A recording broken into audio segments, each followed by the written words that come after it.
زندگی میں یہ مشورہ ہے کہ ہر چیز اپنے ہی نام پر رکھیں.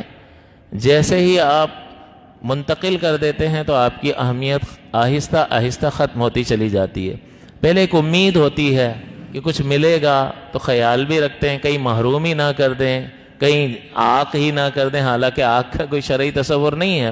تو اس طرح کی باتیں ہوتی ہیں. لیکن جب مال آ گیا ہاتھ میں تو پھر وہ ایک سامان کی حیثیت رکھتا ہے, اس سے زیادہ کوئی حیثیت نہیں رکھتا. یہ ہمارے معاشرے کا ایک المیہ ہے اور اس پہ دل کڑتا ہے, لیکن بہرحال یہ ایک حقیقت ہے کہ ماں باپ پہلے بچوں کی دینی اعتبار سے تربیت کرتے نہیں ہیں. دین کو گھر میں تو آنے نہیں دینا ان لوگوں نے, اور پھر آ کے رو رہے ہوتے ہیں کہ میرا بچہ میری بات نہیں مانتا, آپ سمجھائیں. تو ہم کیسے سمجھا سکتے ہیں؟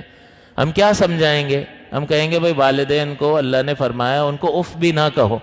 تو اللہ کے حکم کی قدر تو آپ نے کرنا اس کو سکھایا ہی نہیں بچپن سے. تو میرے کہنے سے وہ مان لے گا کہ فلا تقل لہما اف, اور وہ سر جھکا دے گا, کچھ نہیں کرتا وہ.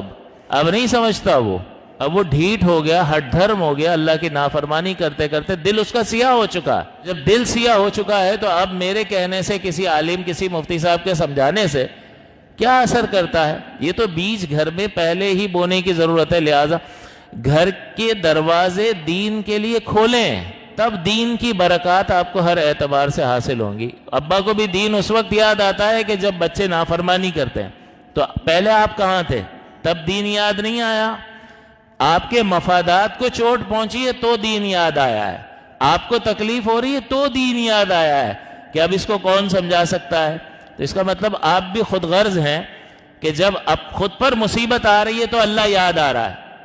چلو اسی بہانے خدا یاد آیا, لیکن مسئلہ یہ ہے کہ اب اس کو کیسے ٹھیک کر سکتے ہیں؟ یہ تو ٹھیک نہیں ہوتا, مگر یہ کہ اللہ جسے چاہے ہدایت دے دے, لیکن یہ اتنی کوئی آسان بات نہیں ہوتی ہے. بعض اوقات آپ لوگوں کو سمجھا کے تھک جاتے ہیں, کہاں لوگ مانتے ہیں. نماز کی ترغیب دے دے کے تھک جاتے ہیں, قرآن سناتے ہیں, حدیث سناتے ہیں, وعیدیں سناتے ہیں. جس نے ماننا ہوتا ہے مانتا ہے, نہیں ماننا ہوتا. زندگیاں گزر جاتی ہیں انسان کی.